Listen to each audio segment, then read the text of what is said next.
Prosperity is beyond that.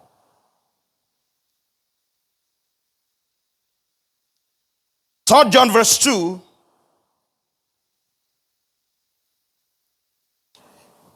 The Apostle John was the beloved of Jesus, and of course the last apostles that lived of the apostle of the Lamb, among the apostles of the Lamb. And in writing 3 John from verse 1, he said, the elder, referring to himself, the elder, unto the well-beloved Gaius, whom I love in the truth. Beloved, I wish above all things that thou mayest prosper and remain in health and be in health, even as your soul prospereth. I began by telling us that prosperity first is a mindset. Say with me, it's a mindset. Say that again, a mindset.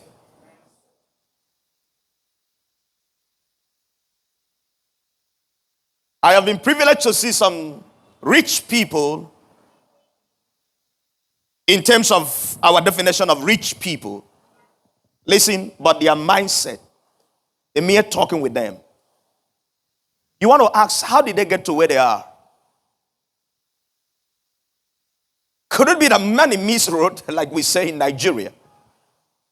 They stumble in the wrong hands.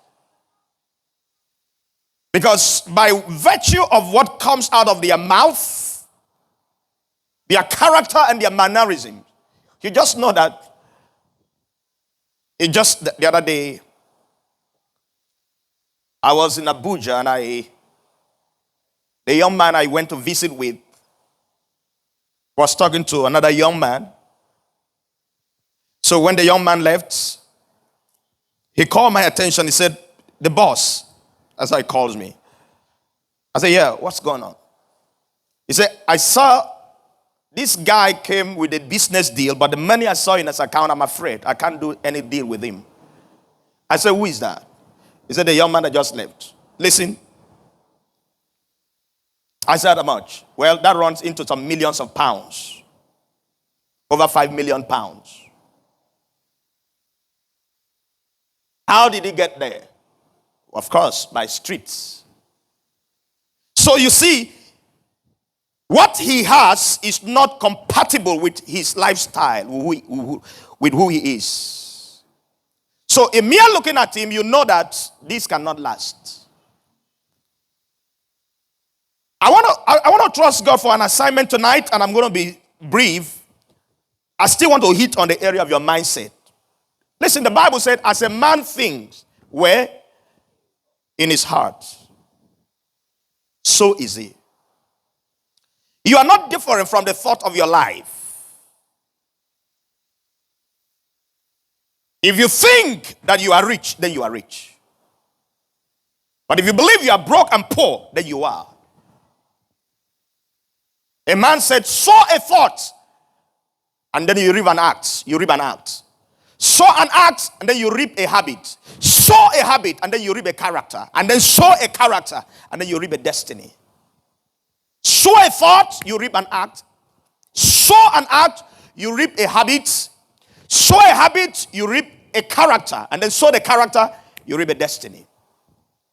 You are not different from the thought of your heart. And that is why the Bible is so emphatic about the thoughts and the imagination of our heart.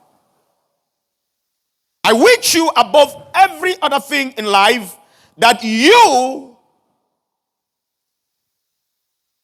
may be prosperous and then be in health, even as your soul prosper. So, to the extent that your soul prospers, to that extent will your hand prosper. Listen, let me say that again. To the extent that your soul prospers, to the extent your hands will prosper.